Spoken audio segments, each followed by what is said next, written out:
आप कह रहे थे मर जाएंगे लेकिन छात्रों की आवाज़ जरूर उठाएंगे, ऐसी कुछ आपकी वीडियोस वगैरह वायरल होती हैं और आपको दोबारा डिटेन कर लिया गया था। आप एक बार गए फिर दोबारा आपको डिटेन कर लिया गया और आपको जिस तरीके से खींच के ले जा रहे थे, क्या आपने कभी सोचा था जिन लोगों को मैं पढ़ाऊंगा वही लोग मेरे साथ ऐसा करेंगे? सर उनसे कोई शिकायत नहीं है, वो अपना ड्यूटी निभा रहे थे और हम अपना काम निभा रहे थे। और रही बात 2 बार डिटेन करने की, तो वो 200 बार भी डिटेन कर ले, लेकिन जो मेरा हौसला है, जो मेरा मुद्दा है, जब तक वो सॉल्व नहीं होगा मैं पीछे नहीं हट सकता हूँ। मैं गाड़ी में घूमने नहीं आया हूँ, मैं घर पे बैठने नहीं आया हूँ। अगर मैं कहीं पर प्रोटेस्ट में जा रहा हूँ तो इस बात के लिए मेंटली प्रिपेयर होकर जा रहा हूँ कि मुझे वहाँ अरेस्ट भी किया जा सकता है। और मुझे लगता है कि जब तक सरकार इसके ऊपर में संज्ञान नहीं लेती है, मेरा धरना, मेरी चीज़ें तब तक जारी रहेगी। लेकिन उसके पहले मैं देश के सभी शिक्षकों को कुछ कहना चाहता हूँ। अगर आपको ये लगता है कि सिर्फ दिल्ली में धरना देने से सरकार आपकी बात सुन लेगी, तो 2 दिन घूमने के बाद में मुझे समझ में आ गया कि सिर्फ दिल्ली चलो से काम नहीं चलने वाला है। पूरे भारत में जितने भी शिक्षक हैं, उन सब से मेरा हाथ जोड़ करके निवेदन है, आप जहाँ पर भी पढ़ाते हैं, आप वहाँ के एक लोकल एरिया को चूज़ करिए, परमिशन लीजिए और वहाँ पर धरना शुरू करिए। जयपुर के सभी शिक्षकों को मेरा निवेदन है कि आप जयपुर में कोई एक घटनास्थल पे सभी लोग मिल करके एक लीडर बना करके आप वहाँ पर धरना दीजिए। पटना में यहाँ पर एक लीडर बने, एक टीम बने, वो पटना में वहाँ पर धरना दे। प्रयागराज की टीम एक बने, वो प्रयागराज में दे। क्योंकि जब तक पूरे भारत में इसकी आवाज़ नहीं उठेगी, नेशनल मीडिया इसे कवर नहीं करेगी, एसएससी के ऊपर में कोई दबाव नहीं बनेगा। और दबाव नहीं बनेगा तो बच्चों, मैं तुम्हें दिल से एक बात बता दूं, ये तुम्हारा सीजल का पेपर हवा हवा में ही निकल जाएगा। क्योंकि जिस तरीके से हमने डायरेक्टर से बात की, वो एकदम जिद पर अड़े हुए हैं कि एडिक्विटी ही पेपर कंडक्ट करवाएगी। और ये भी बात सुन लो मेरी बहुत ध्यान से, 3 साल का तो एग्रीमेंट उनके साथ में और 2 साल वो और बढ़ सकता है। तो आप इस बात को मान के चलो 5 साल में पूरा बंटाधार हो जाएगा। और एडिक्विटी के सिलेक्शन फेयर नहीं होते हैं। कई ऐसे कारण है जो मैं अभी आपको ऑन कैमरा बता नहीं सकता बस, लेकिन आप इतने मान करके चलो कि ट्रांसपेरेंसी उतनी नहीं है जितने पहले के वेंडर्स में हुआ करती थी। तो हाथ जोड़ करके निवेदन है, तुम खुद लीडर बनो, तुम खुद आगे आओ, तुम खुद आकर के अपनी आवाज़ उठाओ। तुम्हारे लिए यहाँ पर ऐसे मान करके चलो कि कोई नहीं आएगा।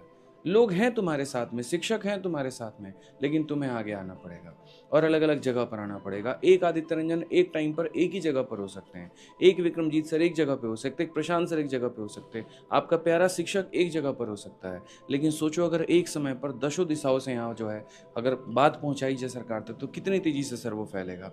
हर जगह का local newspaper, local media, local ये सारी चीज़ें उसको प्रमोट करेगा और उसके बाद सरकार तक वो बात पहुँचेगी और सिस्टम हिल करके रह जाएगा। कल सर आपने बोला जंतर मंतर चलो, उसके बाद कई डायरेक्टरेट वहां पहुंच गए, उसके बाद उन पर लाठीचार्ज हुई, अध्यापकों पर भी हुई। उसके बाद आपको कहाँ लेकर के गए थे दोबारा, जहां आप देर रात लौटे, शायद आप कह रहे थे पानी वानी पीने को भी नहीं दिया गया, क्या क्या हुआ? सर बहुत बुरा हालत हुआ। पहले तो पहली बार जब हम डिटेन हुए थे तो हमको बवाना लेकर के गए, और बवाना दिल्ली से बाहर पड़ता है, तो उन्होंने सोचा इनको छोड़ देंगे, फिर उसके बाद आने में लेट हो जाएगा, धरना कर नहीं पाएंगे। हम जिद्दी आदमी हैं, पकड़ के लेके गए, फिर हम दोबारा से आ गए वहाँ से। तो जब हम जंतर मंतर में हम बोले हमें बच्चों से मिलने दो, तो मिलने नहीं दिया गया, बैरक लगा दिया कि आप नहीं मिल सकते, 5 बजे का टाइम है, ख़त्म हो गया। हम सर को फ़ोन मिला रहे थे कि हमें आपके पास आना है, बच्चों से मिलना, नहीं मिलने दे रहे थे। फिर उसके बाद हमने जब वहाँ पर बैठ करके धरना देना शुरू किया, तो इन्होंने रस्सा बांध करके घेराबंदी कर दी। घेराबंदी के बाद में अब बच्चा तो भाग नहीं सकता है, उसी में इन्होंने लाठीचार्ज शुरू कर दिया। हम वहीं पे खड़े हो गए कि मेरे को मारना है मारो, मेरे कपड़े फाड़ने हैं फाड़ो, जो जख्म देने। देखो देखिए सारे गले पे निशान अभी यहाँ पे ऐसे छील रखा है पूरा, गले में निशान ठीक है, ये सारा छील रखा है, सर के पैर में बहुत चोट आई है। तो ये सारा कर रखा है उन्होंने, और ऐसी बर्बरता दी, मतलब बसों में उठाकर डाल दिया, शीशा उसमें जो है टूट गया। आपको तो और सर को दिख रहा है किस तरीके से धक्के मार मार के लेके जा रहे हैं। उसके बाद अंदर में सर की मेडिकल कंडीशन आ गई, पानी मांग रहे हैं तो पानी नहीं दे रहे हैं, कह रहे हॉस्पिटल में रोक दो, नहीं रोकेंगे। तो ऐसा महसूस हो गया तुमको मार देंगे लेकिन तुमको यहाँ छोड़ेंगे नहीं।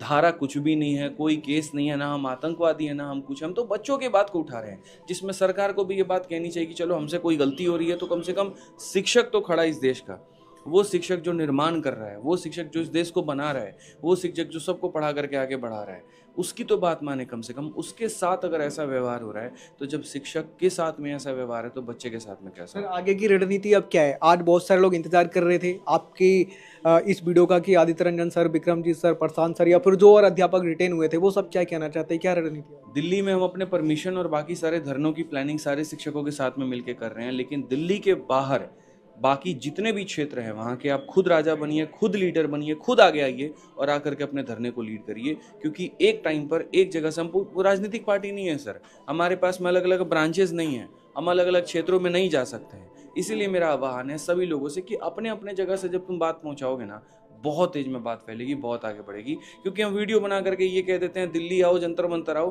तो प्रयागराज वाला बच्चा सोचता है कि पता नहीं जाना उचित रहेगा कि नहीं रहेगा। अब वो 2 दिन जब तक प्लानिंग करता है, आधा मुद्दा खत्म हो जाता है। वीडियो के व्यूज आते हैं 5 लाख का, ग्राउंड पे बच्चा होता है 50। तो ऐसे कभी भी नहीं हो सकता, इस तरीके से कभी प्रोटेस्ट नहीं हो सकता है। सरकार तुम्हारी बात को बिल्कुल भी नहीं सुनने वाली है। अपने क्षेत्र में आंदोलन करना शुरू करो। अर्थात सर